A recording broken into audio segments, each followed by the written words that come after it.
하나님의 말씀 보시겠습니다. 요한 1서 1장 5절 말씀입니다. 우리가 저에게서 듣고 너희에게 전하는 소식이 이것이니 곧 하나님은 빛이시라 그에게는 어둠이 조금도 없으시니라. 아멘. 이제 오늘의 말씀은 지난주 말씀에 이어서 하나님이 주신 거룩한 그러니까 성육신하여 오신 예수님을 통해서 3년 동안 말씀을 보고 예수님을 보고 듣고 그분을 만지는 가운데 그분을 들은 말씀들을 듣고 깨달은 바에 대한 하나님의 여러 가지 속성들, 그래서 요한복음에는 7가지인가의 속성이 기록되어 있는데 오늘 요한 1서에서는 크게 2가지 속성 가운데 첫 번째 하나님의 속성, 예수님의 속성인 하나님의 빛이라고 하는 말씀을 중심으로 살펴보면서 우리가 1절부터 10절까지 말씀을 이제 몇 주에 걸쳐 말씀을 나눠보기 원합니다. 그 첫 번째 말씀대로 다 같이 5절 말씀을 한 번 더 읽어보시겠습니다. 한 번 더 읽겠습니다. 시작. 우리가 저에게서 듣고 너에게서 전하는 소식 이것이니 곧 하나님은 빛이시라 그에게는 어둠이 조금도 없으시니라. 아멘. 3년 동안 보고 듣고 배운 게 무엇이냐? 하나님은 무엇이다? 빛이라는 거예요. 사실 7절부터 10절까지 말씀을 전반적인 내용으로 먼저 보는 게 참 대단히 중요한데 이건 차츰차츰 한번 좀 살펴보도록 하겠고, 하나님의 여러 가지 속성 가운데 하나님은 빛이라고 말해요. 그럼 과연 이 빛이 뭐냐는 겁니다. 이 빛이 무엇이길래 하나님이 빛이라고 하는 속성을 우리들에게 전해주고 있는가라는 거죠. 근데 하나님을 빛이라고 고백한 자가 다윗도 똑같은 고백을 했어요. 한번 시편 27편 1절 말씀을 봅니다. 시편 27편 1절. 네, 같이 한 목소리 한번 읽겠습니다. 시작. 내가 누구를 두려워하리요? 여호와는 내 생명의 능력이시니 내가 누구를 무서워하리요? 할렐루야. 다윗의 고백이 하나님 때문에 이 땅에 살아가는 삶이 겁이 없다는 거죠. 두렵지 않다라는 겁니다. 두렵지 않다고 고백하게 되는 아주 중요한 핵심이 하나님은 나의 무엇이다? 빛이라는 거예요. 그렇죠? 내 육의 삶은 어둠인데 빛 대신 주님의 어둠의 길을 비춰주시니 나는 그 길을 갈 수 있다는 거죠. 그래서 나타난 고백의 시편 바로 23편 4절의 말씀이죠. 내가 사망의 음침한 골짜기로 다닐지라도 해를 두려워하지 않는다는 거죠. 해 두렵지 않아요. 실제적인 내 육신의 환경은 사망의 음침한 골짜기예요. 우리가 다윗을 성군으로서 왕이 됐다고 하는 모습을 참 귀하게 여기지만 왕이 되기 과정과 왕이 된 이유는 그런 큰 사망의 음침한 골짜기였어요. 사울 왕으로부터 시작해서 계속 도망자 신세입니다. 사실은 하나님이 기름 부어 세우셨음에도 불구하고 계속 도망자 신세로서 신광야로부터 계속 광야로 도망다녔어요. 막상 왕이 됐지만 자기의 아들로부터 또 자기는 쫓겨다니는 신세가 됐어요. 항상 사망의 음침한 골짜기로 다녔어요. 그러니까 우리가 생각하는 것처럼 예수 믿고 하나님 잘 믿고 우리가 생각한 것처럼 왕이 됐다라고 하는 자리 자체로 보면은 대단히 큰 축복받은 것 같지만 그의 실제적인 삶은 그렇게 행복해요 이럴 만한 사실은 환경과 조건은 아니라는 거죠. 그는 계속 도망자 신사예요. 그러니까 쓰여진 고백이 내가 사망의 음침한 골짜기를 그동안 다녔었어요. 그럼에도 불구하고 내 해를 두려워하지 않아요. 왜? 주께서 나와 함께 하시기 때문이다. 아멘. 그 함께 하심이 결국 빛으로 계신 예수님, 그분은 나의 생명이었고 그분은 나의 구원이었던 거죠. 그렇기 때문에 그는 여호와는 나의 빛이시요 나의 구원이시라. 내가 누구를 두려워하리요? 내가 무엇을 무서워하리요? 너무나 멋있는 고백이 맞아요. 그럼 과연 이 빛이라고 했을 때 빛이라고 하는 문자적 의미가 아니라 성경에서 말씀하는 의미, 말 그대로 그 말이 그 단순히 그 빛이라는 문자 단어 자체 그 자체의 모습을 말하는 것이 아니라 그 성경적인 모습을 보면 그런 것들이 참 많죠. 그래서 제가 대표적인 단어로 형통이라는 단어를 말씀을 드리죠. 사전적 의미의 형통이란 문자적 의미와 문자적 그 어떤 뜻과 성경에서 말씀하고자 하는 형통이라고는 그 의미는 천차만별이라는 거예요. 그러니까 우리는 만사 형통 그럽니다. 형통의 은혜를 다 구해요. 근데 우리의 의미는 사전적 의미의 형통을 구해요.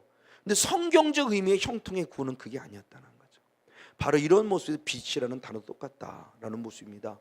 빛이라고 하는 그 단어가 성경적에서 갖는 의미는 과연 무슨 의미냐는 것을 살펴보는 은혜를 받기를 원할 때 그 빛의 의미는 가장 먼저는 하나님의 영광을 표현하는 것이라는 거예요. 우리 한번 대표적으로 말씀을 읽어보겠습니다. 이사야 60장 1절 2절 말씀. 이사야 60장 1절 2절 말씀 같이 한번 읽겠습니다. 시작. 일어나라 빛을 발하라. 이는 내 빛이 이르렀고 여호와의 영광이 내 위에 임하였음이니라. 보라 어두움이 땅을 덮을 것이며 캄캄함이 만민을 가리우려니와 오직 여호와가 내 위에 임하실 것이며 그 영광이 내 위에 나타나리라. 아멘. 자, 우리가 잘 아는 대로 이사야 60장의 말씀은 39장 40장으로부터 마지막 66장까지 말씀이 이스라엘 백성에게 회복을 약속하는 소망의 메시지죠. 그런데 60장이 소망의 메시지 아주 핵심입니다. 핵심이에요. 2절 말씀을 먼저 보면 내 현실입니다. 현실은 무엇이라고 했으면 어두움이라고 그랬어요. 내 현실, 현재 내가 부딪히는 현실은 어둠이에요. 그리고 또 뭐라고 표현해? 똑같은 모습으로 뭐라고 표현했습니까? 캄캄함이라고 표현했어요. 내 육의 내 현재 환경과 조건. 저도 이곳으로 이사 오시면서 성도님들이 조금 이렇게 떨어지면서 내 육적인 조건의 현실, 그 힘든 시간이 4월달 이사 와서 5월달 6월달 계속 힘든 시간의 모습을 걸어가면서 했다가 거의 한 들어서 9월달 10월달 정도 들어오면서 완전 역전, 분위기가 확 박전되면서 물론 그 사이에도 저희 교회도 그 사이에 한 7년 정도 다 전도돼서 더 조금이나 하나님의 은혜 가운데 부흥됐지만 또 다른 환경과 조건 속에 확 열어가심을 잘 경험할 수 있었어요. 너무너무 그래서 1년을 뒤돌아보며 우리가 사무엘을 하나님께 감사했던 모습이 있었는데 현실은 이래요. 이럼에도 불구하고 주님이 뭐라고 말씀하세요? 1절로 올라가 보면 일어나 무엇을 바라라고 그러면 빛을 바라라고 그래요. 자, 이건 반사체로서 우리들에게 요구하는 겁니다. 원래 빛의 본질은 하나님이죠. 근데 그 빛을 받아서 너희들도 일어나 빛을 바라는 거예요. 왜? 하나님께서 너희들에게 빛을 비춰주겠다는 거죠. 이스라엘의 빛을 비춰주겠다, 성건녀 모세의 빛을 비춰주겠다. 너는 일어나 빛을 바라기만 하라. 그러면 이제 빛을 바랄 때 하나님이 행하시는 일입니다. 무엇을 일하느냐? 일어나 빛을 바라라. 이는 내 빛이 이르렀고 여호와의 무엇이?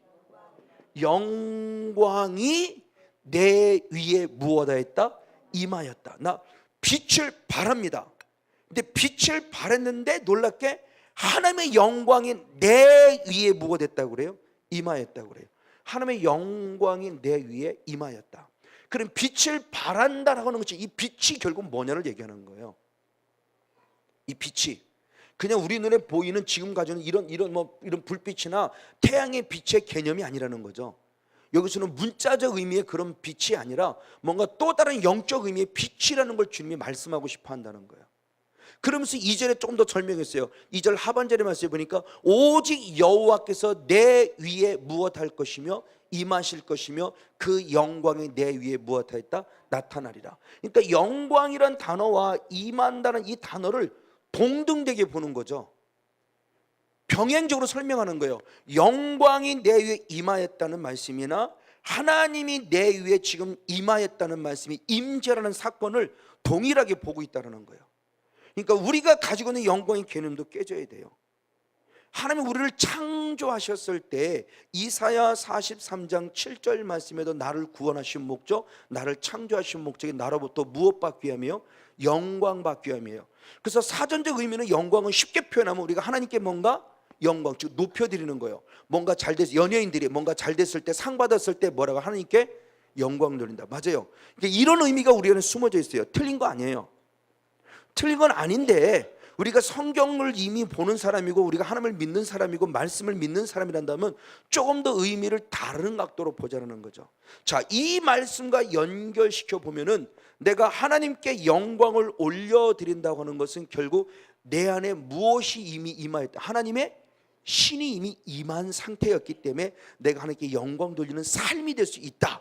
다시 말하여 이사야 43장 7절 말씀을 보고 한번 설명해. 이사야 43장 7절입니다. 같이 한번 읽겠습니다. 시작. 무릇 내 이름으로 일컫는 자 곧 내가 내 영광을 위하여 창조한 자를 오게 하라. 내가 그들을 지었고 만들었느니라. 아멘. 하나님의 영광을 위하여 창조한 우리들의 작품, 구원받은 하나님의 백성들 우리들인데, 결국 하나님의 영광을 창조했다는 것은 뭐를 말하느냐? 나는 이미 너에게 항상 함께하고 있다는 증거라는 거죠. 나는 이미 너에게 항상 임하였다. 나는 널 떠난 적이 없다는 거예요. 나는 이스라엘 백성을 한 번도 떠난 적이 없어요. 그들이 속을 새기고 그들이 나를 배반하고 나를 멀리 떠나도 주님은 한 번도 그를 떠난 적이 없어서 늘 그와 항상 함께 했기에, 네가 어느 순간 결정적으로 나와 함께 하시는 걸 네가 누리고 깨닫고 돌아올 때 하나님이 결국 무엇을 받으신다는 것이다? 영광을 받으신다는 것이다. 이게 11조의 개념도 똑같다는 말씀을 말라기 3장 10절에 시험이란 개념을 다른 각도로 보자라고 말씀을 드렸어요. 우리가 자꾸 하나님을 시험해 보라고 하는 의미로 생각했는데 원어적인 의미들은 그게 아니라는 말씀을 충분히 설명을 드렸죠. 그러니까 성경을 보면은 우리가 또 다른 각도에, 그러니까 단순히 어렸을 때는 그냥 문자 그대로, 문자 자체로 그냥 그대로 볼 때도 있지만, 문자 자체로 보는 것이 아니라 앞과 뒤와 연결시키며 창세부터 요한계시록의 전반적인 통으로 볼 수 있는 눈 가운데 열려지는 또 다른 눈은 단순히 문자만으로 보는 것이 아니라 전반적인 모습이 의미적으로 이 하나님이 원하는 뜻이 뭔가를 볼 수 있는 눈이 열려진다는 거죠. 바로 이런 모습으로 볼 수 있을 때 오늘 하나님의 빛이라는 개념 역시 마찬가지예요. 대표적인 게 출애굽기 40장 35절입니다. 출애굽기 40장 35절에 하나님의 영광에 대한 표현이 잘 나와져 있습니다. 같이 한번 보겠습니다. 시작. 모세가 회막에 들어갈 수 없었으니 이는 구름이 회막 위에 덮이고 여호와의 영광이 성막에 충만하였습니다. 할렐루야. 우리가 너무나 잘 아는 내용이에요. 지성소죠. 그렇죠. 성막을 드디어 39장 40장의 말씀에 하나님이 명하신 대로 다 지었어요. 하나님 명하신 대로 다 짓고 난 이후에 벌어진 사건입니다. 놀라운 사건의 모습이 벌어지는데, 성막, 크게 말하면 성막이고 조금 작게 말하면 지성소죠. 지성소에 놀랍게 뭐라고 표현하느냐? 모세가 회막에 들어갈 수 없을 정도로 하나님의 임재가 강력했다는 거예요. 그게 육연으로 보이는 게 무엇으로? 구름으로요. 구름으로. 근데 그 구름으로 덮였다는 것을 영으로 해석했을 때 여호와의 무엇이? 영광이 무엇했다? 충만했다라고 표현하고 있는 겁니다. 육의 눈으로 보이고 느낌으로는 구름 같았고 안개 같았지만 영적인 세계는 결국 누가 임하였다는 거예요? 하나님께서 임하셨다는 거죠. 할렐루야. 그러니까 이 빛이라는 개념을 다른 각도로 봤을 때 하나님의 영광이라는 개념으로 볼 수 있고, 이 영광의 개념은 결국은 하나님의 임재라는 거죠. 그러니까 하나님이 빛이시라고 하는 것은 뭐냐? 그 결국 말하면 하나님은 한 번도, 자, 이 말씀 먼저 보고 말씀드릴게요. 에스겔서 10장 4절. 에스겔 10장 4절 말씀을 봅니다. 에스겔은 항상 환상 가운데 열려있는 멋있는 선지자였죠. 같이 한번 보겠습니다. 시작. 여호와의 영광이 구름에서 올라 성전 문지방에 임하니. 아멘. 구름이 성전에 가득하여 여호와의 영화로운 광채가 뜰에 가득하였더라. 할렐루야. 자, 이 에스겔 선자는 참 하나님이 특별히 주시는 예 가운데 쉽게 말하면 환상인데, 그 환상이라는 존재가 단순히 환상의 차원이라 실제로 몸이 이쪽으로 휙 갔다가 이쪽으로 휙 갔다가 이쪽으로 휙 갔다가, 그 에스겔 선자가 지금 영 가운데 보는 겁니다. 뭘 봤냐는 거예요. 그거요. 여호와의 영광이 구름에서 올라 성전 문지방에 임하니 구름이 성전에 가득했어요. 이게 지성소에서 똑같죠. 가득했는데 이게 뭐냐라고 설명했을 때 여호와의 무엇이? 영화로운 광채, 영광, 빛이 어디에서? 뜰에 가득하였다는 겁니다. 이게 실제라는 거예요. 할렐루야. 영의 세계 실제라는 겁니다. 이 말을 달리 말하면 결국 뭐냐? 빛이라는 개념은 뭐냐라는 거죠. 하나님의 영광이고, 영광은 결국 임재라는 사건인데, 이것은 늘 주님이 나와 항상 함께 하시는 임마누엘의 은혜다. 이게 성령의 기름 부음이다. 기름 부음을 그렇게 표현했죠. 이사야 60장 1절. 이사야 61장 1절, 60장이 아니고 이사야 61장 1절. 네, 같이 한번 읽습니다. 시작. 주 여호와의 신이 내게 임하셨으니 이는 여호와께 내게 기름을 부으사 그랬어요. 자, 하나님의 신이 임하였다. 임재죠. 이 말을 지금 오늘 말씀과 적용시키면 하나님의 영광이 임하였다, 하나님의 빛으로 임하였다. 할렐루야. 그랬을 때 나타나는 현상으로서 뭐라고 표현했냐? 하나님 우리에게 무엇 부어주신 것이다? 기름을 부어주신 것이다. 이 말씀을 예수님이 누가복음 4장 18절에 똑같이 말씀을 선포하시죠. 신약시대도 이 사건이 있다라는 것을, 즉 구약에 예언된 사건이 이루어졌음을 똑같이 예수님은 선포하세요. 바로 이겁니다. 그러니까 하나님의 강력한 기름 부음. 자, 이것이 실제라는 부분이에요. 실제라는 그 사건을 경험한 것이 결국 출애굽기 24장 17절 말씀 이렇게 경험됩니다. 출애굽기 24장 17절. 네, 같이 한번 읽겠습니다. 시작. 산 위에 여호와의 영광이 이스라엘 자손의 눈에 맹렬한 불같이 보였다. 할렐루야. 자, 영광이 임하였어요. 하나님이 임하였어요. 하나님이 임재하셨어요. 하나님이 기름 부으셨어요. 그 자리가 하나님의 영광의 자리예요. 근데 그것이 아까 지성소의 영성에는 무엇으로 보였고 구름으로 보였고, 지금 이 현장에서는 무엇으로 보이고 있어요? 불로 보였다고 그래요. 불로. 그러니까 하나님의 영광의 임재는 실제라는 거예요. 우리 모두가 다 느낄 수 있고 경험할 수 있고 체험할 수 있는 것이다. 아멘. 그래서 신명기 말씀에 똑같은 말씀이 기록돼요. 신명기 5장 24절 말씀을 봅니다. 신명기 5장 24절. 네. 그래서 똑같이 사건입니다. 같이 한번 읽습니다. 시작. 말하되 우리 하나님 여호와께서 그 영광과 위엄을 우리에게 보이심에 불 가운데서 나오는 음성을 우리가 들었고, 하나님이 사람과 말씀하시되 그 사람이 생존하는 것을 오늘날 우리가 보았나이다. 아멘. 하나님의 여호와께서 영광과 위엄을 우리에게 무엇했어요? 보였어요. 보여주셨어요. 하나님의 그 임재가 어떻게 보이느냐? 하나님과 사람이 지금 무엇하고 있는 거예요? 서로 대화를. 이게 관계죠. 그 지성소에 이르는 영성은 결국은 하나님과의 관계예요. 제가 이 은혜를 읽고 저는 예언을 의도적으로 받아야 되겠다고 들어봐서 받은 것은 지금 3번인가 4번밖에 안 돼요. 그 가운데 2번을 들은 공통점이 그거였어요. 하나님이 목사님을 모세와 같이 대면하길 원하십니다. 제가 이 말씀을 2번이나 듣고 할렐루야 이 말씀 딱 붙잡고 저를 이것 갖고 기도하기 시작했어요. 그래서 하나님과 저 인격적인 관계. 그래서 제게 주는 음성이 그거예요. 하나님을 인격적으로 만나자는 거예요. 능력 나타나는 거 중요하지만 능력보다 더 좋은 주님과 대면, 주님과 대화가 더 중요하다. 할렐루야. 주님은 그걸 원한다는 걸 나중에 아는 거예요. 저도 사역 속에 바쁘기 시작했죠. 사역 속에 바쁜 순간 하나님과의 관계는 멀어졌어요.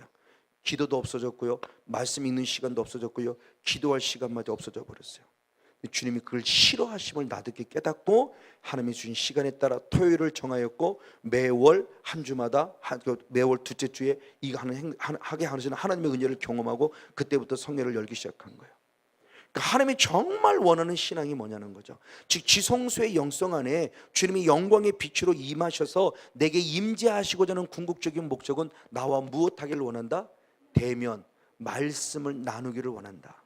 그게 기도이고 말씀이다. 할렐루야. 아무리 능력 많이 나타나도요, 하나님의 음성 듣지 못하기 시작하면 그때는 영으로 시작했다 육으로 맞춰가는 겁니다. 그러니까 하게 하시는 하나님의 음성을 들으려고 많이 애쓰는 거예요. 바로 이 영성의 모습이요. 이게 실제라는 겁니다. 볼 수 있고 들을 수 있고 느낄 수 있고. 아멘. 바로 이 모습이죠. 맞아요. 바로 이런 모습인데 이것이 누구냐? 신약시대로 목자도 역시 마찬가지예요. 누가복음 2장 9절 10절입니다. 누가복음 2장 9절 10절. 네, 역시 같이 있습니다. 주의 사자가 곁에 서고 주의 영광이 저희를 두루 비추매 크게 무서워하는지라 천사가 이르되 무서워 말라. 보라 내가 온 백성에게 미칠 큰 기쁨의 좋은 소식을 너희에게 전하노라. 아멘. 자, 지금 목동들이 어느 날 캄캄한 밤에 누가 나타났냐? 하나님의 무엇이 나타났어요? 영광이 비추었어요. 그래서 이들이 어떻게 했어요? 두려워했어요. 그때 하나님의 음성이 거룩하게 천사를 통해 들어주기를 보라 내가 온 백성이 미칠 큰 기쁨의 좋은 소식을 너에게 무엇하나 전한다라고는 하나님의 음성을 무엇하게 됐어요? 듣게 됐다. 아멘. 그러니까 하나님의 영광이 임하면 들을 수 있고 볼 수 있다. 할렐루야. 하나님의 영광, 하나님의 거룩한 임재, 성령이 내게 기름 부어지고 그가 나와 함께 한다는 증거가 되어진다 한다면 나는 그의 음성을 들을 수 있고 영의 눈을 놓아 읽어서는 볼 수 있다. 할렐루야. 볼 수 있어요. 들을 수 있고. 근데 이 보고 들음이 영의 세계예요. 근데 그게 실제라는 거예요. 어떤 나타나는 단순한 현상적인 차원이 아니라 그분을 느꼈을 때 내 마음에 결국 파고들은 하나님의 거룩한 임재 느껴지는 의와 평강과 희락으로,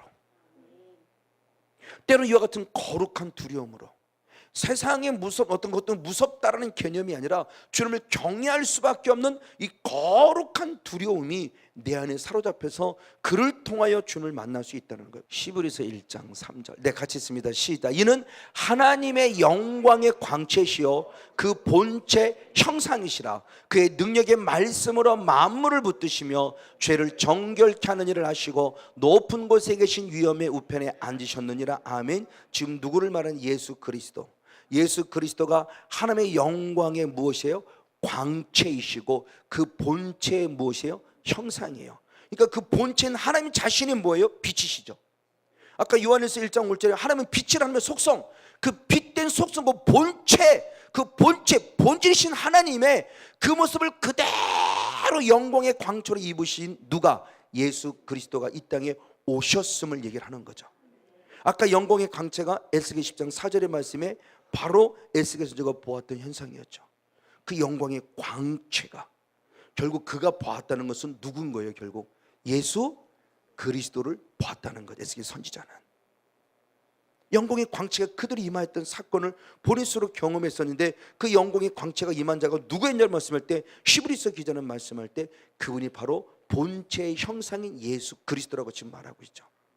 그래서 본인 스스로가 얘기하는 거죠. 요한복음 7장 14절의 말씀에 내가 곧 세상의 빛이라고 말하고 있고, 요한복음 1장 4절의 말씀에 그러므로 나는 곧 이곳에 왔는데 너희들에게 생명, 사람들의 생명의 빛으로 오셨다 그랬어요. 할렐루야.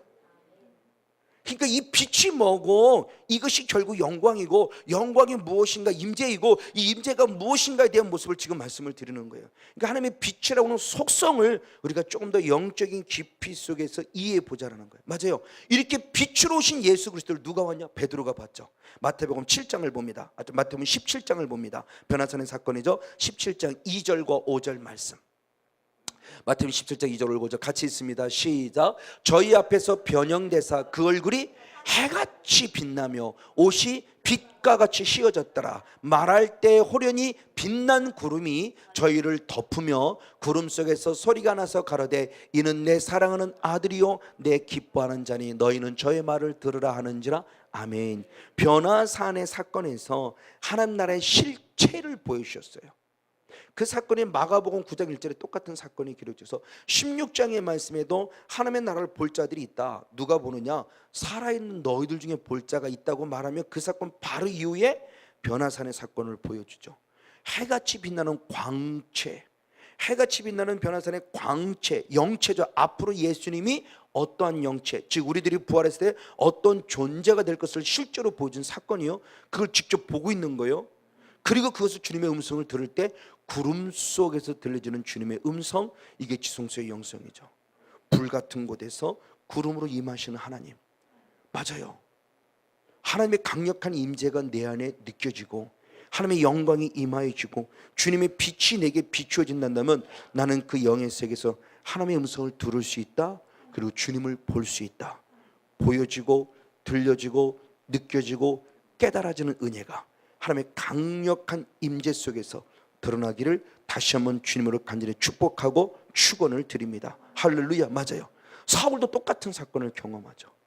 역시 사도행전 9장 3절 4절을 봅니다. 사도행전 9장 3절 4절 역시 있습니다. 시작. 사울이 행하여 다메섹에 가까이 가더니 호련히 하늘로서 빛이 저를 둘러 비추는지라. 땅에 엎드려 들음에 소리 있어 가라사대 사울아 사울아 내가 어찌하여 나를 핍박하느냐 하시거늘. 아멘. 역시 다메섹상에서 예수를 믿는 자들을 핍박하러 가고 감옥에 가두게 가던 중에 무엇을 봤어요? 빛을 봤어요. 하나님의 강력한 임재를 느낀 거죠. 강력한 영광이 내게 지금 임한 거예요. 그랬을 때 그때 누구의 음성을 듣느냐? 예수 그리스도의 음성을 듣고 그가 변화되어지는 과정을 지금 보여주고 있는 겁니다. 이만큼 지금도 똑같아요.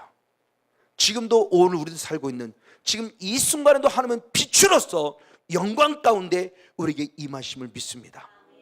오늘 이분을 만나봐야 돼요. 그래서 저는 기쁨의 교회가 제게 있어서는 다메섹 도상이에요. 저를 영적인 터닝 포인트 된 현장이었어요. 그래서 제가 찌라시 그 전단지를 만들고 제가 간증문 오를 때마다 저는 다메섹 도상이 제게 있어서는 아주 중요한 영적인 터닝 포인트 현장이 될 수 있는 하나님의 임재의 현장, 아주 중요한 현장임을 저는 말합니다. 맞습니다. 제게서는 그 산이 바로 변화산이었어요. 주님을 정말 인격적으로 만나는 현장이 될 수 있었어요. 제가 만난 경험은 그 하나님을 단순히 눈에 보이는 어떤 현상적인 부분 속에 콜록콜록 귀신 나가는 그 현상을 본 것이 아니라 그분이 진짜 내 안에 임해서 정말 내 안에 말씀해 주시고 나를 변화시켜 주시는 하나님을 보고 듣고 만날 수 있었다는 거예요. 그리고 처음 나온 제 고백이 뭐냐, 하나님은 살아계십니다.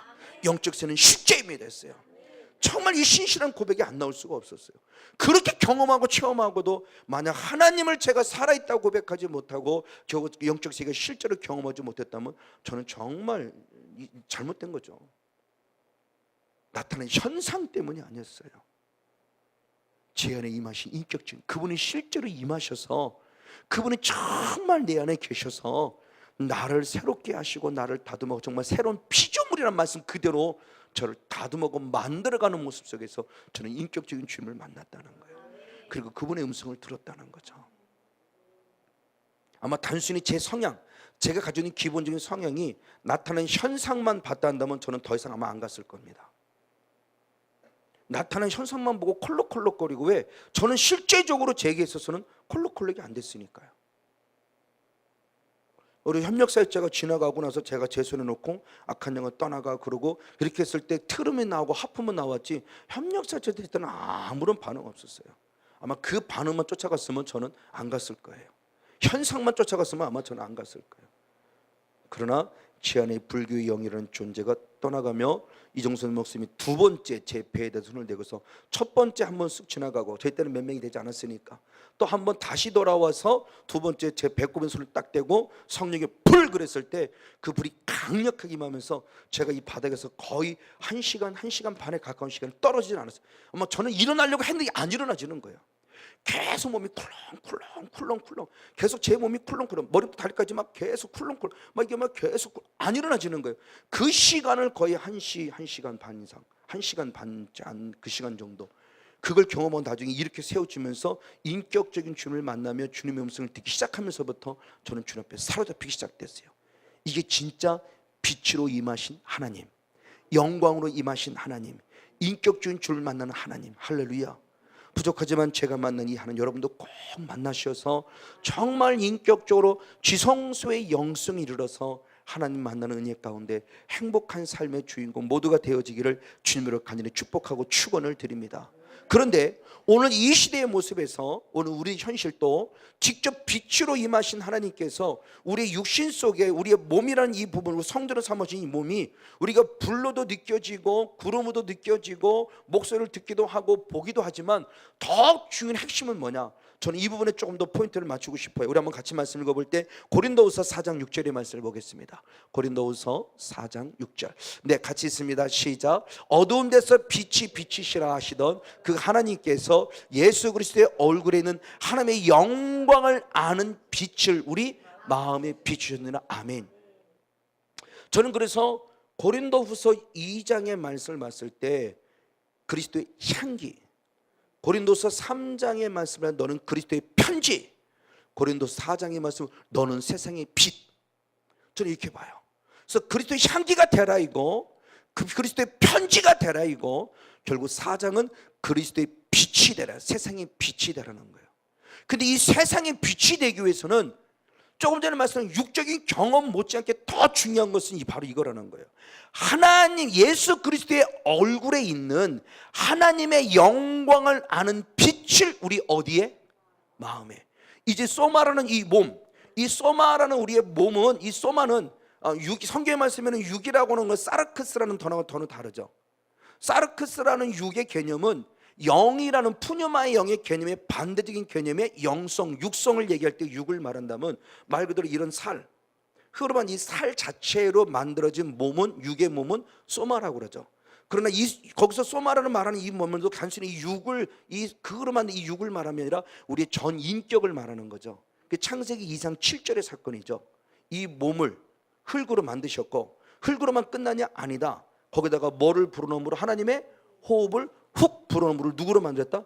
살아있는 영적인 존재로 그 소마의 몸. 그래서 고린도서 3장 16절의 말씀에도 너희 몸이 하나님이 거하시는 거룩한 전, 하나님의 임재, 하나님이 거하시는 하나님의 영광, 하나님의 빛으로 임한 거룩한 성령의 전인 줄 알지 못하냐. 그때 그 성령의 전은 우리의 이 몸속에 단순히 보고 듣는 것만이 아니라 이제는 우리의 마음속에까지도 강력한 빛으로 통치하기를 원한다.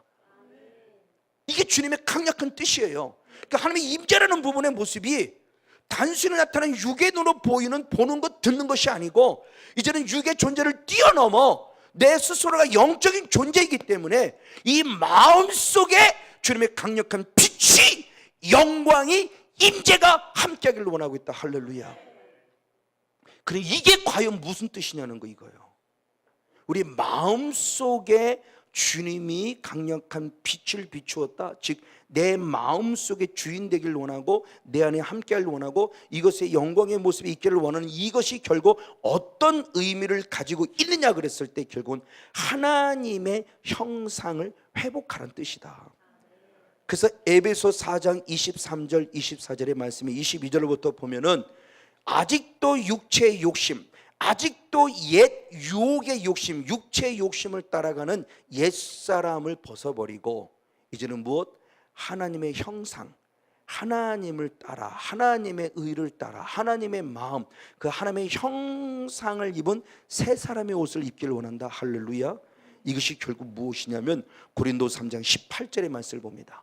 고린도서 3장 18절, 즉 그리스도의 편지와도 연결되는 부분입니다. 3장 18절 말씀을 같이 읽습니다. 시작. 우리가 다 수건을 벗은 얼굴로 거울을 보는 것 같이 주의 영광을 보매 아멘.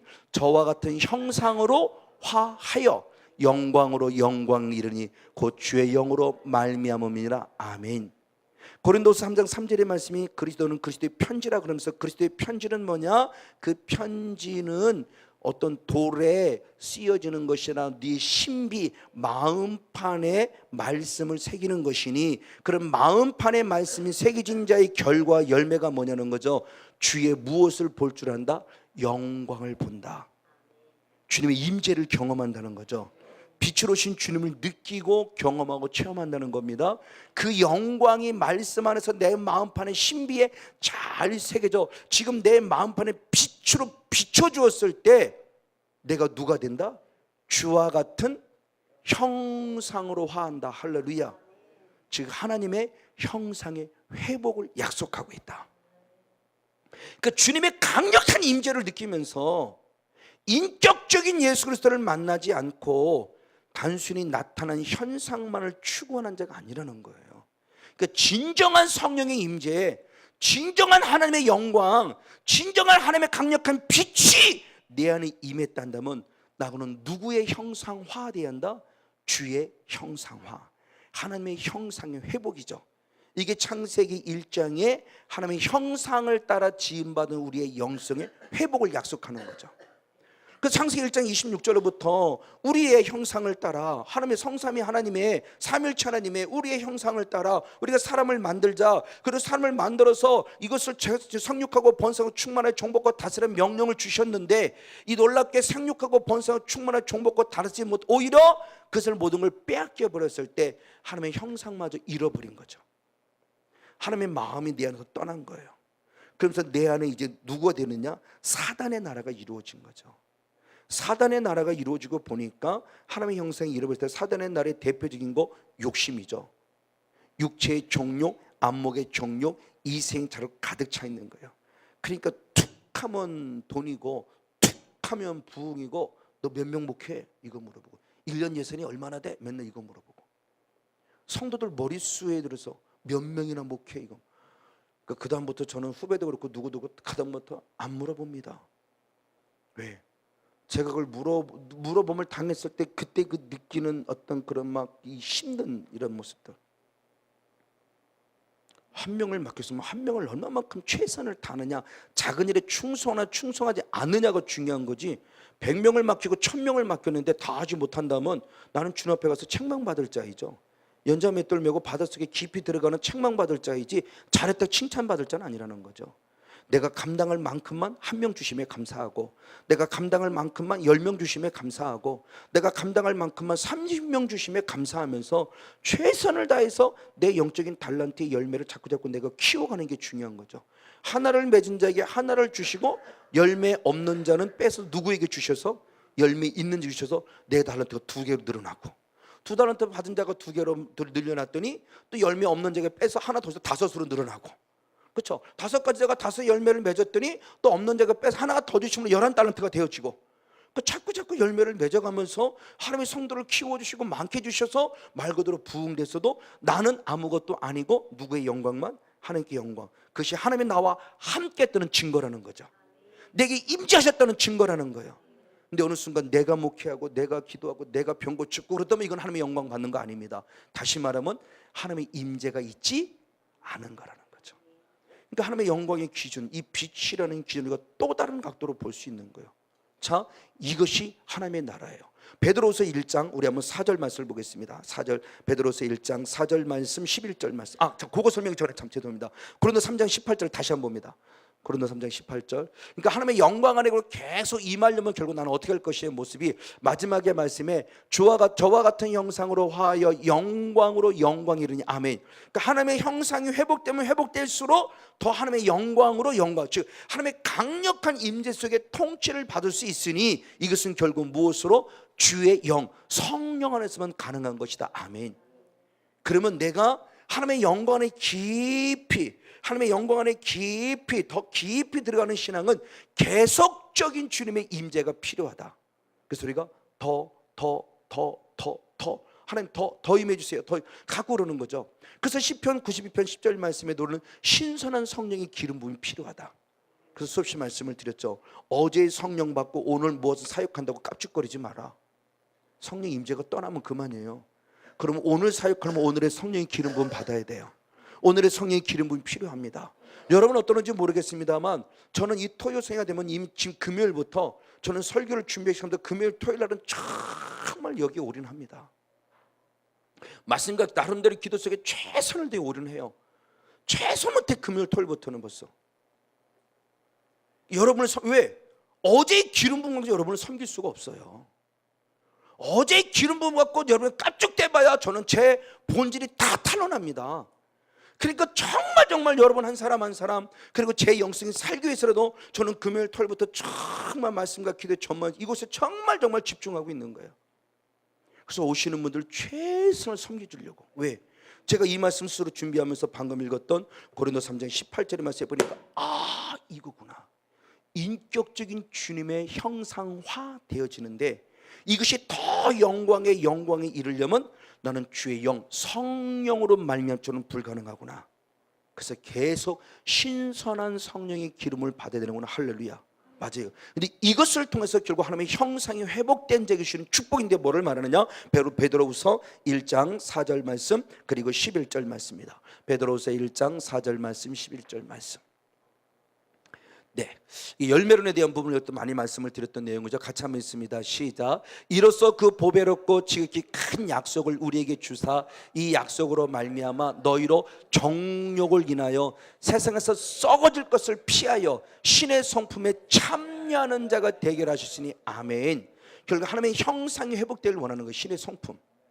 그럼 이런 자에게 주시는 축복이 뭐냐? 8절에 이것이 열매를 맺어 자라가는 걸 표현했고 11절 말씀을 봅니다. 같이 있습니다. 시작. 이같이 하면 우리 주 곧 구주 예수 그리스도의 영원한 나라에 들어감을 너희가 넉넉히 주시리라. 할렐루야.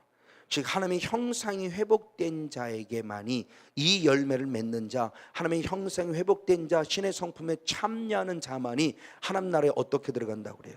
넉넉히 들어간다. 할렐루야. 주님이 이 열매를 원하는 거예요. 목회를 몇 명 했냐에 따라서 하나님 나라에 넉넉히 들어간다고 말하지 않고요. 성문용에서 네 마음에 얼마만큼 하나님의 마음을 가지고 있니? 이곳에 오신 여러분들이 말씀합니다.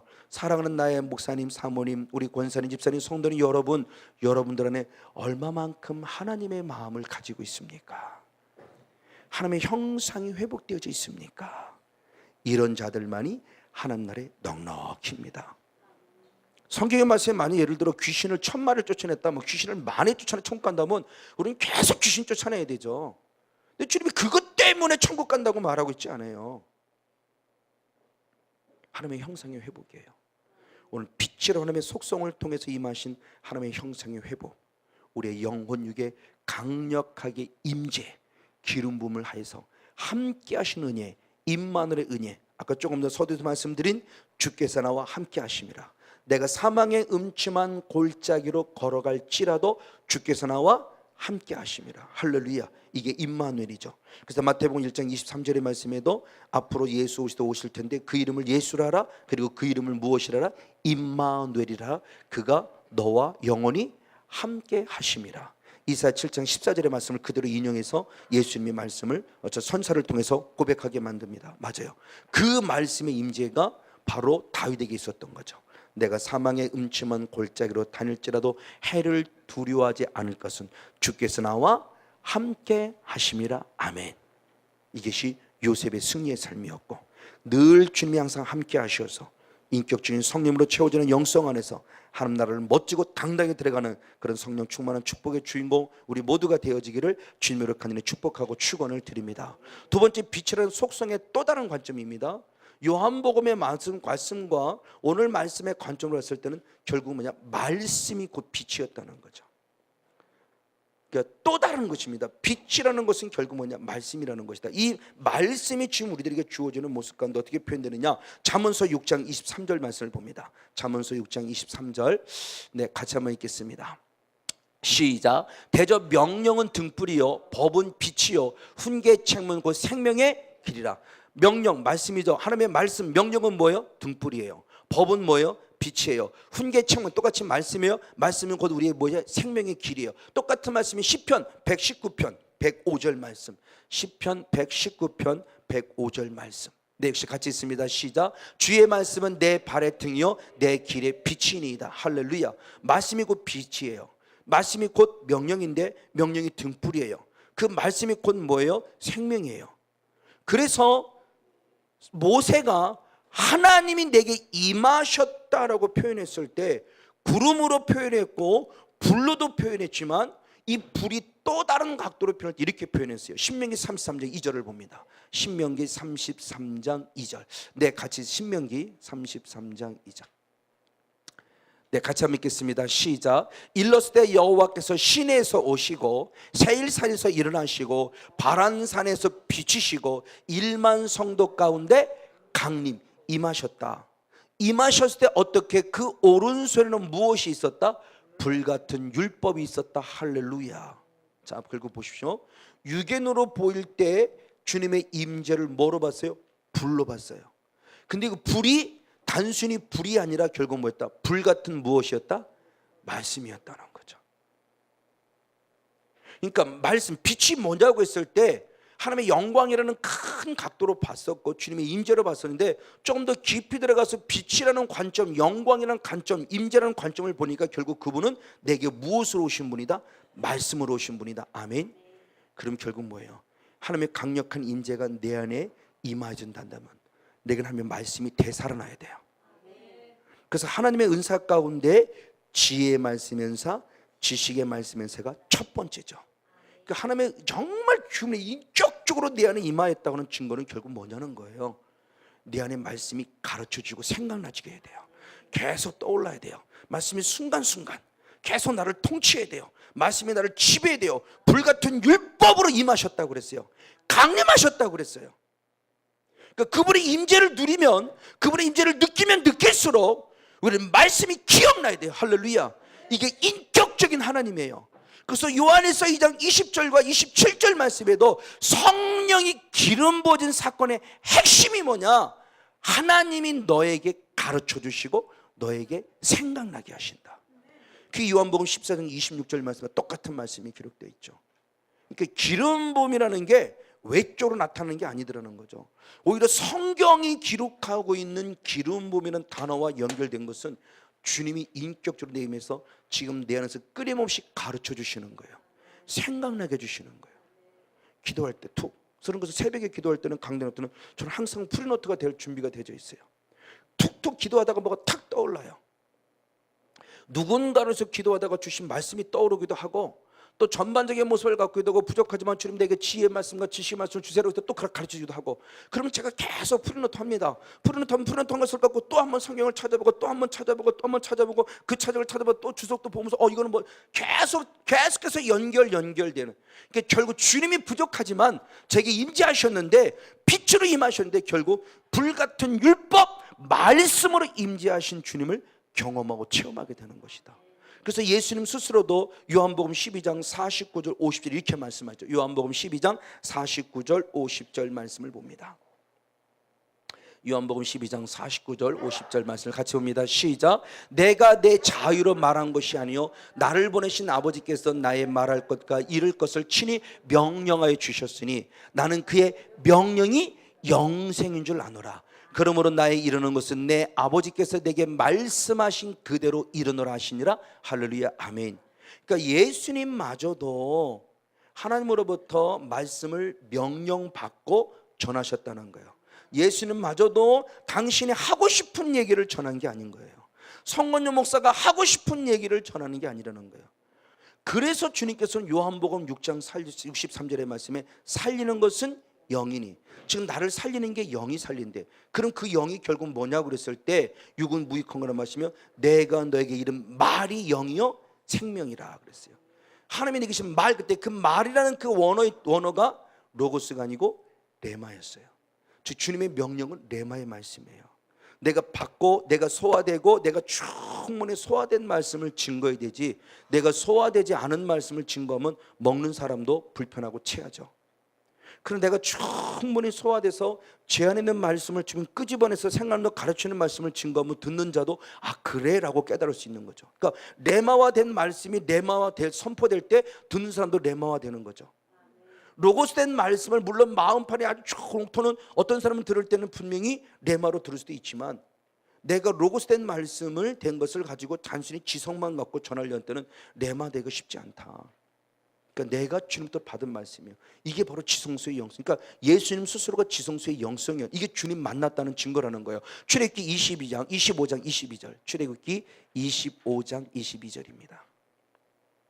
네, 같이 한번 읽겠습니다. 출애굽기 25장 22절 시작. 거기서 내가 너와 만나고 속지서 위 곧 증거계 위에 있는 두 그룹 사이에서 내가 이스라엘 자손을 내게 명할 모든 일을 내게 이루노라. 아멘. 자, 이 지성소, 이게 하나님의 영광이라고 그랬어요. 임재. 자, 주님이 임재했을 때 우리가 지금 큰 폭으로 지금 임재라는 입장을 첫 번 살펴봤지만, 두 번째 빛으로 오시는 결국 주님은 내게 무엇으로 오셨다는 거죠? 말씀이에요. 근데 이 말씀이 지성소의 영성, 이 강력한 임재를 통해 말씀하신다고 했을 때, 이 말씀이 내게는 무엇이냐고 했을 때 하나님은 뭐라고 그래요? 명령이래요. 주님 말씀입니다. 내가 이스라엘 자손을 위하여 내게 무엇할 명할 모든 일, 명령. 즉 내게 지금 내가 이스라엘에 명령할 바가 있다는 거죠. 나는 그 명령할 바를 너에게 들려주겠다는 거예요. 그걸 내가 선포하는 거죠. 그러니까 하나님이 오늘 주시고자 하는 것도 명령이에요. 예수님도 그 명령 받았어요. 그래서 고넬도 똑같은 고백하죠. 사도행전 10장 33절의 고백을 봅니다. 사도행전 10장 33절. 네, 같이 있습니다. 시작. 내가 곧 당신에게 사람을 보내었더니 오셨으니 잘하였나이다. 이제는 주께 당신에게 명하신 모든 것을 듣고자 해 다 하나님 앞에 있나이다. 고넬료예요. 이방인이에요. 로마 사람이에요. 백부장이에요. 근데 하나님의 음성 가운데 환상을 통해 주님을 만나죠. 그래서 그를 베드로 목사님을 초빙해 옵니다. 그리고 사도 베드로에게 얘기할 때 뭐라고 말하느냐, 하나님께서 베드로 목사님 당신에게 무엇한 명령하신 것, 로고스를 듣고자 함이 아니었어요. 하나님이 내게 주어질 당신에게 명령, 그 명령 레마를 듣고자 내가 누구 앞에 있나이다? 하나님 앞에. 이 영성이 결국 지성소의 영성이죠. 그러니까 이 고넬료마저도 하나님이 내게 주실 명령을 듣고 싶어 한 거예요. 이 명령의 말씀을 들었더니 44절의 말씀에 이 레마의 말씀만 듣고도 그는 무엇 받아서 성령 받았고 놀랍게 그는 하나님께 무엇 돌렸다? 영광을 돌렸다. 할렐루야. 놀라워요. 그러니까 결국은 뭐냐? 하나님은 고넬료에게 임하신 거죠. 아까 바라본 큰 포로 임하셨어요. 기름 부으셨어요. 그리고 명령을 주셨어요. 그 명령을 통해서 명령을 이루어드릴 하나님의 사람이 되었기에 그 성령 받는 것만으로도 하나님께 영광을 올려드릴 수 있었다. 맞아요. 이 빛으로 신 말씀. 그런데 우리 이 말씀 안에서 빛으로 것을 우리가 하나님께 영광을 돌릴 귀한 삶이 되어야 되는데 사실은 그렇게 살고 있지 못하다는 거죠. 왜? 우리의 본질 자체가 지금 이 영성 안에서 우리가 조금 바뀌었을 뿐이지 이 성령사는 이 귀한 영성 안에 들어오지 못했을 때는 결국 우리의 본질은 어떤 본질이 있느냐? 에베소 2장 1절 2절을 봅니다. 에베소 2장 1절 2절. 네, 같이 한번 읽겠습니다. 시작. 너희의 허물과 죄로 죽었던 너희를 살리셨다. 즉 우리의 본질은 허물과 죄로 죽을 수밖에 없는 2절 말씀에 그때 너희가 그 가운데 생하여 이 세상 풍속을 쫓고 공중의 권세 잡은 자를 따랐으니 곧 지금 누구에게? 불순종하는 아들들 가운데 역사하는 누구다? 영, 사단을 말하죠. 지금 하나님의 은혜 가운데 있다고 말하면서도 아직도 내 본질 자체가 허물과 죄로 죽을 수밖에 없는 그런 본질상 진노의 자식이에요. 이게 우리 본질, 결국 죽을 수밖에 없는 존재예요. 자, 주님은 결국 생명으로 살리시려고 임재 가운데 임하셨고 특별히 임재 강력한 뒤에 말씀으로 임하시려고 살리시려고 했는데 우리의 본질상으로는 허물과 죄로 죽을 수밖에 없는, 불순종할 수밖에 없는 본질상 진노의 자식인 우리들의 존재, 이 존재 속에서 결국 우리가 죽는 거죠. 그럼 무엇으로 죽느냐 그럴 때 결국 우리는 무엇으로 말미암아?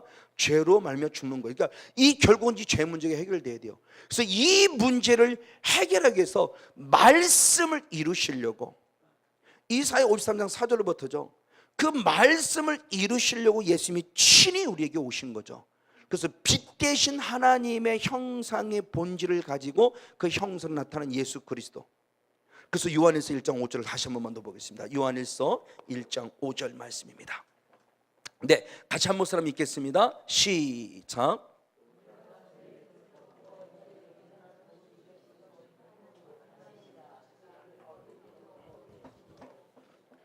아멘. 하나님이 빛이신 그 하나님인데 결국 빛이신 하나님에 대한 존재를 얘기했을 때 그에게는 중요한 얘기입니다. 어두움이 조금도 무엇하다? 없다라는 거예요. 그럼 이제 어두움이 무엇인가에 대한 부분은 또 다음 주에 좀 더 깊이 나눠보도록 하겠고, 우리가 큰 포로 봤을 때 우리가 어두움 그러면 결국 뭐를 얘기하는 거냐는 겁니다. 죄죠. 그러니까 죄 문제를 해결하기 위해서는 죄가 없으신 분만이 그 문제를 해결할 수 있어요. 그래서 요한일서 3장 5절에 이렇게 표현합니다. 요한일서 3장 5절을 봅니다. 요한일서 3장 5절. 네, 같이 한번 읽겠습니다. 시작. 그가 우리 죄를 없이 하려고 나타내신 바 된 것을 너희가 아나니 그에게는 무엇이? 죄가 없느니라. 아멘. 그러니까 죄 문제를 해결하실 예수님께서 죄가 없으신 그분만이 나타나서 이 죄를 무엇하셨다는 거예요? 없애셨다는 거죠. 그래서 어둠이 조금도 없다는 것은 결국 그분에게는 죄가 없다는 것이고, 죄가 없는 분만이 바로 죄 문제를 해결할 수 있는 유일한 존재임을 얘기하면서 그 죄가 없으신 그분께서 결국 어떻게 우리들에게 십자가를 통해서 결국 어둠을 물리치셨다. 그래서 사망이라는 어둠을 빛으로 바꾸셨죠. 그래서 골로새서 1장 13절의 말씀에 이 땅이 흑암의 권세, 흑암의 세로 되는 이것을 어떻게 예수 그리스도의 나라, 하나님의 나라 빛으로 바꾸셨다는 거죠. 그 말씀에 대한 설명을 잘한 것이 로마서 5장 17절 18절입니다. 로마서 5장 17절 18절.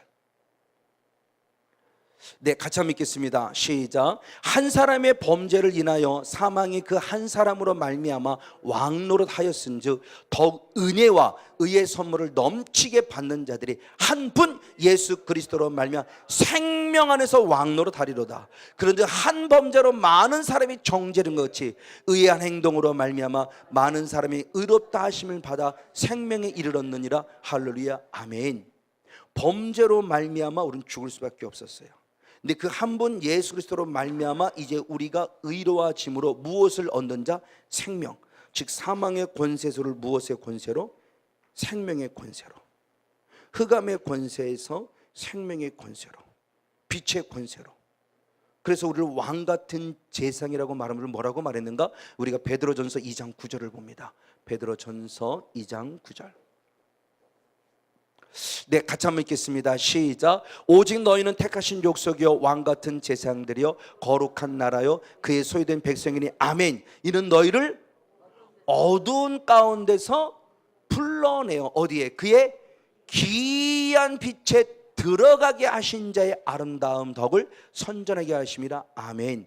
즉 사단의 나라에서 하나님 나라가 이루어진 자, 어두운 가운데서 빛으로 들어간 자, 이 은혜를 입은 자로서 우리는 왕 같은 제사장이 될 궁극적인 목적은 이 예수 그리스도를 증거케 하기 위함이다. 할렐루야.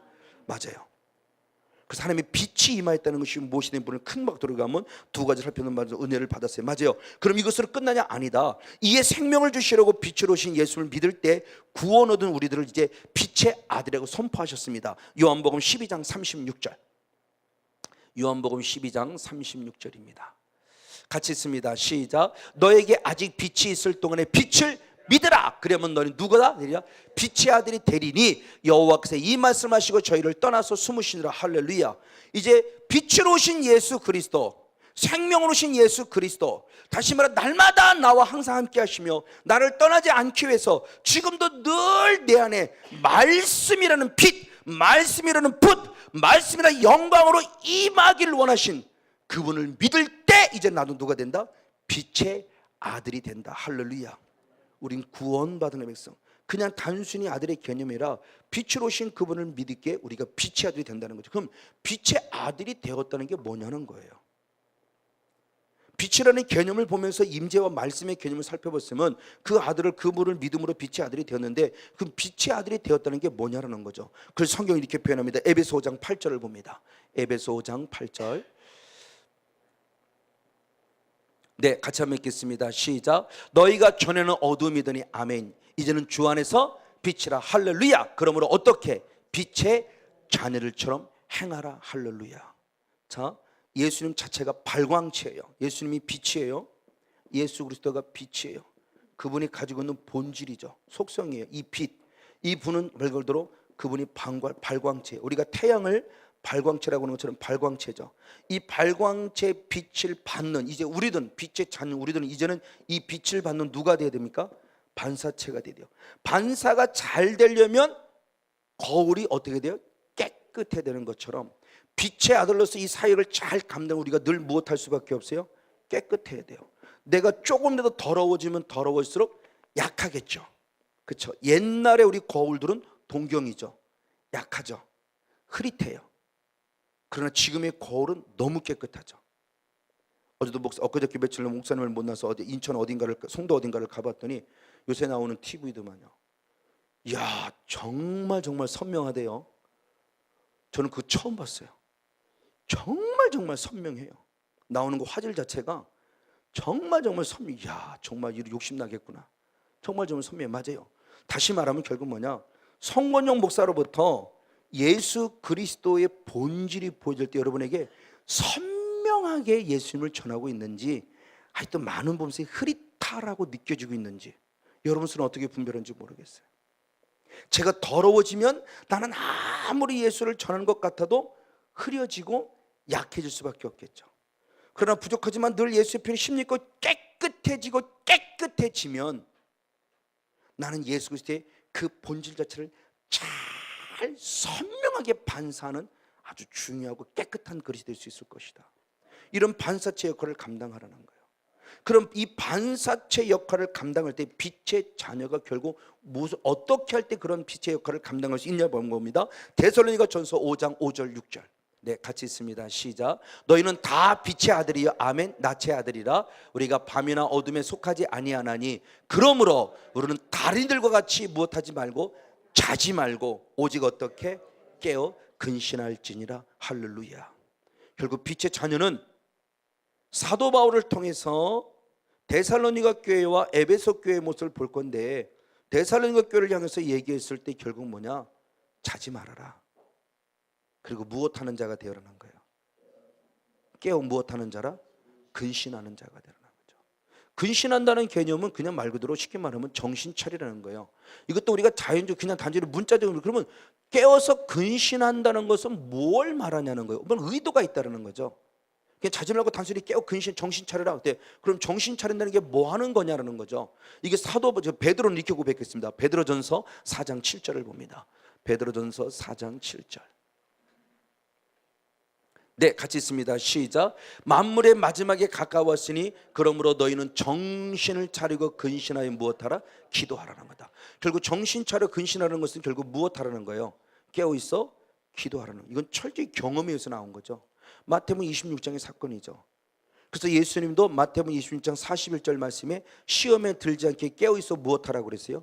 기도하라고 그런 거죠. 왜? 본인이 경험된 거거든요. 예수님이 지금 근심되어서 슬픈 기색을 갖고 슬픈 마음을 갖고 정말 부탁한 거죠. 얘들아, 좀 나를 위해 기도해 줘라. 내가 지금 죽을 것 같다.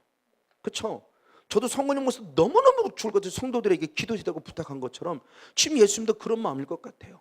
심히 고민된다고 그랬어요. 죽을 것 같다고 주님 스스로가 고백했어요. 그렇죠? 인성을 가진 예수 그리스도, 즉 우리들의 본질을 그대로 보여주고 있는 거예요.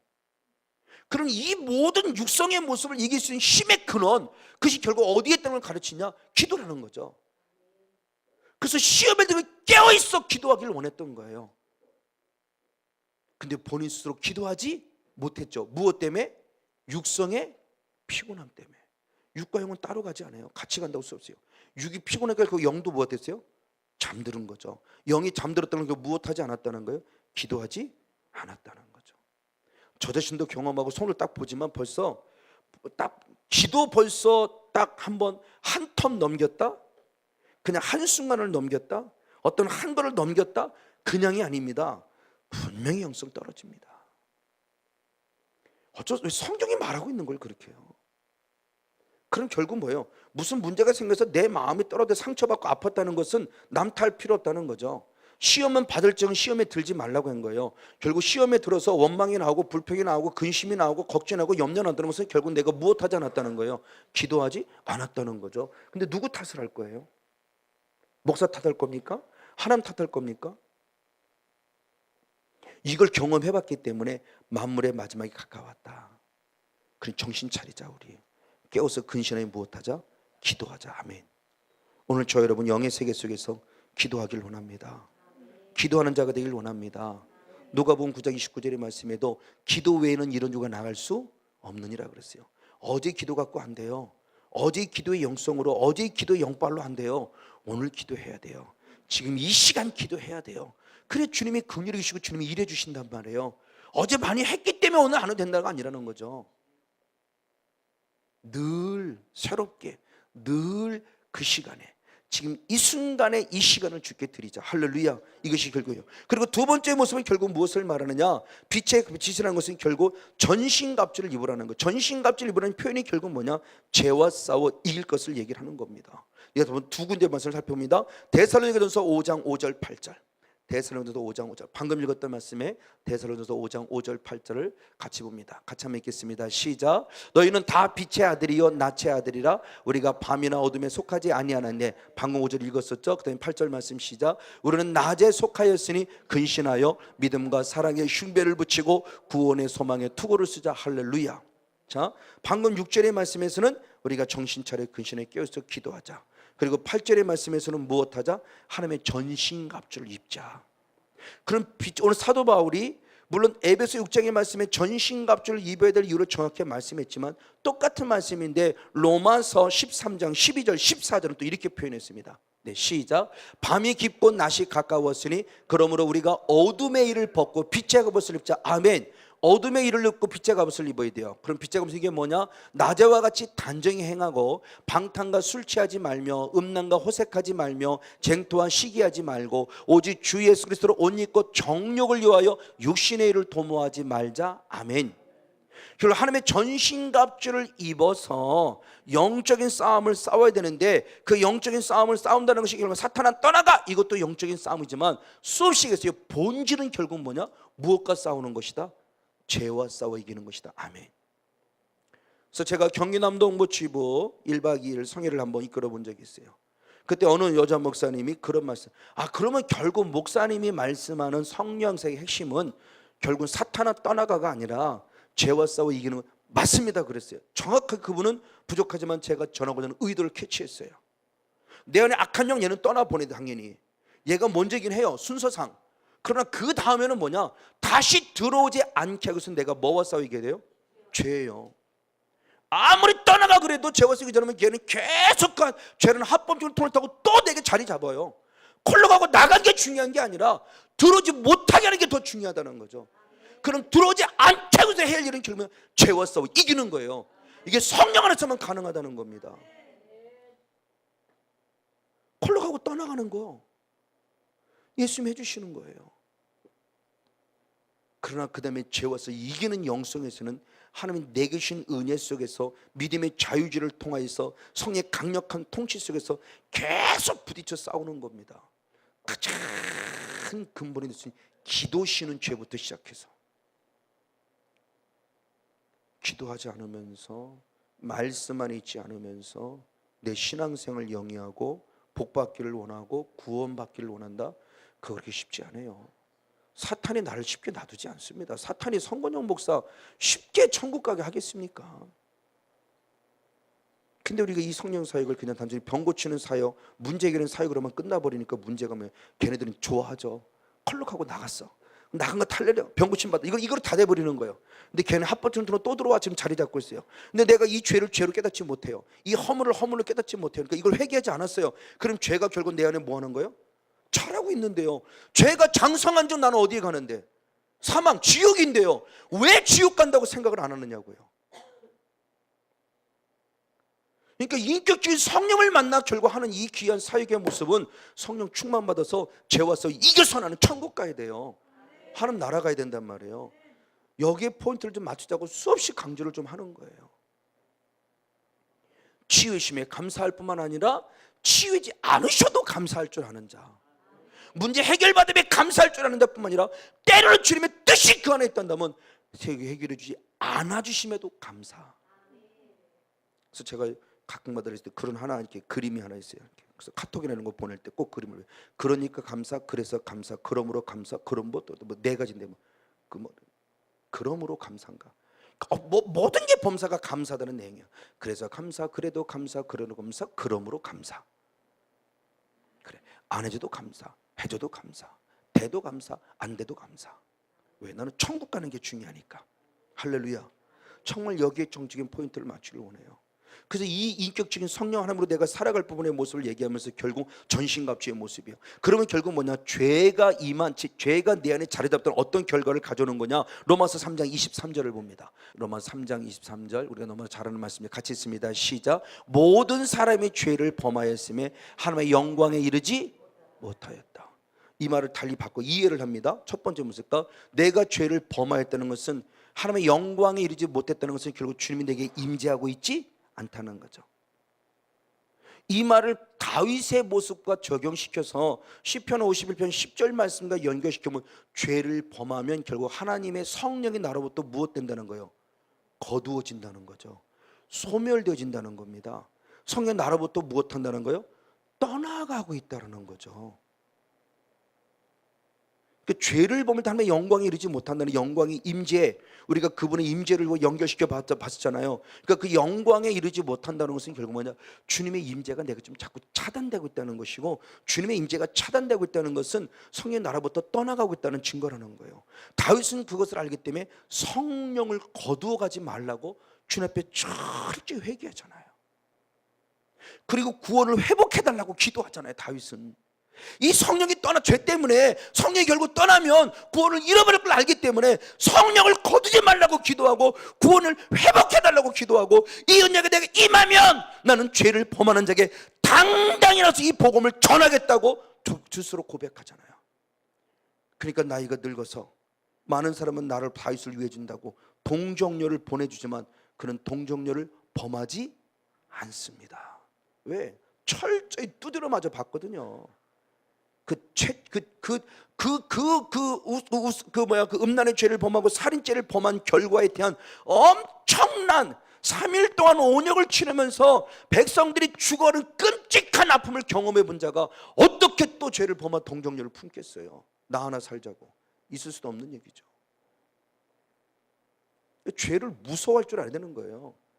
죄 문제가 분명히 구원의 문제와 연결이 있다는 걸 알아야 된단 말이에요. 그렇다면 한 번 구원한 영원한 구원이 아닐 수 있다는 것도 우리가 알아야 되는데 아직도 우리는 계속 그래서 그 가운데서 어떤 분이 그래요. 이번에도 11월 달 성회를 다루는 여자 목사님이 이게 부딪혀버린 거예요. 그분은 개혁파, 개혁신화. 자기는 여기서 데려 들어왔는데 요새 많은 목사님들을 만나면 목사님 같은 설교를 다 한다는 거예요. 어떤 목사님 만났는데 목사님들 그런데 여기서 들으니까 또 그런 얘기를 해서 막 갈등이래요. 지금 막 식사 끝나고 나서 계속 그 말씀을 나눴어요. 목사님, 이 과정은 누구나 다 갖춰가는 과정입니다. 한번 보십시오. 그래서 말씀을 이건 어떻습니까? 이건 그러네요. 이건 어떻습니까? 그러네요. 내가 몇 장 몇 절 어떻습니까? 그러네요. 이건 어떠세요? 그러네요. 그러네요. 계속 그러네요. 그래요. 근데 뭐냐? 나는 교리가 잡혀 있으니까 갈등이 되는 거예요. 그렇죠? 박영돈 교수님 같은 분은 그분은 고려신학교 출신이에요. 고려신학교 지금 교수님이에요. 고려신학이면 확실합니다. 근데 그런 분들마저도 그러니까 그분은 박영돈 교수님은 그런 개념이에요. 이신칭의를 우리가 그동안 보고 듣고 배운 이것으로만 해석하지 말고 이신칭의를 좀 더 폭넓게 해석해보자. 그러면 이신칭의 믿음으로 구는 이것이 무엇인가를 알 수 있을 것이라는 이신칭의 개념을 좀 폭넓게 해석하자는 개념으로 보게 만들어. 그래서 모든 사람이 고개를 끄덕끄덕하게 만들죠. 이신칭의를 부인하는 게 아니에요. 이신칭의를 부인하면 그건 말 그대로 이단이죠. 자, 이런 부분이에요. 결국 죄가 하나님의 영광에 이르지 못하게 해요. 주님의 임재 속에 이르지 못하게 해요. 임재 속에 이르지 못하는 결국 지성소의 영성에 이르지 못하게 하는 거예요. 맨날 번제되는 영성으로 맨날 반복적인 신앙만 하게 하는 거예요. 그럼 반복적인 신앙을 하게 하는 사람이 결국 히브리서 6장 1절로부터 넘어 4절 이후의 말씀에 보면 내세를 맛보고 성령을 맛보고 말씀의 은혜를 맛보았어도 아니라는 거죠. 그 지성소의 영성에 빨리 이르대요. 맨날 번제되는 영성에만 쳇바퀴 돌도 드는 신앙에 머무르지 말라는 거예요. 자, 이 신앙의 모습, 이것이 결국 뭐냐? 죄와 싸워 이기는 거예요. 그래서 히브리서 12장 4절은 이렇게 표현했습니다. 같이 한번 읽습니다. 시작. 너희가 죄와 싸우되 아직 무엇하기까지? 피 흘리기까지는 대항제. 철저하게 피 흘리기까지 죄와 싸울 것을 말합니다. 결국 죄와 싸운다는 것은 뭐냐? 죄를 다스릴 것을 말하는 거죠. 그래서 창세기 4장 7절 말씀에도 죄의 손은 내게 있으나 너는 죄를 무엇하나? 다스리라 그랬어요. 근데 이것이 죄라는 부분의 모습이 단순히 죄와 싸웠다의 개념으로 끝나서는 안 된다. 빛의 자녀는 뭐냐? 조금 더 나아지는 모습이 있으니 에베소 5장 8절 9절. 아까 에베소 5장 8절을 읽었죠. 에베소 5장 8절 9절을 같이 한 번 더 있습니다. 네, 같이 있습니다. 시작. 너희가 전에는 어둠이더니 이제는 주 안에서 빛이라. 빛의 자녀처럼 행하라. 빛의 열매는 모든 착함과 의로움과 진실함이 있느니라. 아멘. 죄와 싸워 이겼으면 이제는 빛의 열매를 나타내야 되는데 이 빛의 열매는 뭐냐 그랬을 때 모든 무엇과 착함과 의로움과 뭐라고 그랬어요? 진실함이 있느니라. 아멘. 그러니까 빛의 자녀는 하나님의 전신갑주를 입은 우리로서 죄와라는 싸우는 철저한 영적 싸움을 싸울 뿐만 아니라 다시 말하면 착함과 의로움과 진실함은 하나님의 형상의 회복이죠. 아까 말씀으로 빛으로 임하신 그 하나님의 형상의 회복을 나타내라는 거예요. 할렐루야. 이것이 나타내지 돼. 그래서 사도 바울의 고백이 참 예수님이 그렇게 말씀하셨습니다. 마태복음 5장 14절 16절. 마태복음 5장 14절 16절. 이것도 너무나 잘 아는 말씀이죠. 같이 한번 읽겠습니다. 시작. 너희는 세상의 빛이라 산 위에 있는 동네가 숨기지 못할 것이요 이같이 너희 빛을 사람 앞에 비추게 하여 너희로 저희 착한 행실을 보고 하늘에 계신 너희 아버지께 영광을 돌리게 하라. 할렐루야. 사랑의 빛은 세상의 빛은 우리들에게 명령했어요. 너의 빛을 누구에게 비춰라? 사람들에게 비춰라. 그 사람에게 빛을 비추는 게 뭐예요? 착함과 의로움과 진실함. 너희 착한 행실을 통해서 결국 하나님께 무엇 돌리게? 영광 돌리게. 성령이 내게 임재해야만이 내가 빛의 열매를 나타낼 수 있어요. 하나님의 형상이 회복될 수 있어요. 예수님이 이렇게 살으셨죠. 마지막 결론으로 사도행 10장 38절을 봅니다. 사도행 10장 38절. 예수님 스스로도 이런 삶을 사셨습니다.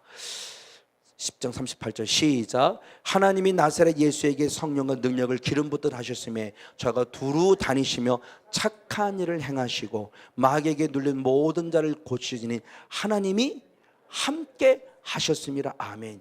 예수님마저도 성령과 능력, 그렇죠? 인격적인 성령이라고 그랬어요. 그리고 능력의 성령님이에요. 이 인격적인 성령을 통해서 무슨 일을 하셨어요? 착한 일. 이 착한 일은 결국 뭐예요? 빛의 열매죠. 에베소 5장 9절의 말씀에 착함과 의로움과 진실함, 이 빛의 열매를 맺으셨고 능력을 통해서 누구에게? 귀신에게 들린 자를 고치셨으니 놀라운 일이에요. 하나님이 무엇하셨다? 함께. 결국 하나님이 영광으로 늘 예수님이 임하고 계셨다. 그래서 하나님께 영광을 올려드릴 수 있었다. 우리들의 모습도 마찬가지입니다. 오늘 저는 빛의 자녀가 되었습니다. 빛으로 오신 예수님을 내가 영접해서 그분의 임재를 누리고 말씀 안에서 그분의 가르침을 받아 우리는 그 말씀을 이루어드리는 승리자가 되었는데, 예수님 스스로가 말씀을 완성하시려고 십자가로 오셔서 결국 이 모든 걸 완성하셨어요. 그래 우리는 그 예수를 믿음으로 이제 구원받은 빛의 아들이 되었습니다. 빛의 아들이 되었기에 어떻게 살아갈 것인가? 만물의 마지막에 가까웠기에 우리 늘 깨어서 기도하여 정신 차린 자가 되어지고, 그리고 더 나아가 이제는 인격적인 성령을 힘입어 하나님의 전신갑주를 입어서 참 결국 죄와 싸워 이길 뿐만 아니라 빛의 열매, 하나님의 형상으로 닮은 의로움과 착함과 진실함의 모습으로 빛의 열매를 통해서 하나님께 영광을 올려드리고 천국을 향하여 당당히 나아가는 그런 성령 충만한 영적 주인공 우리 모두가 되어지기를 예수님으로 간절히 축복하고 축원을 드립니다.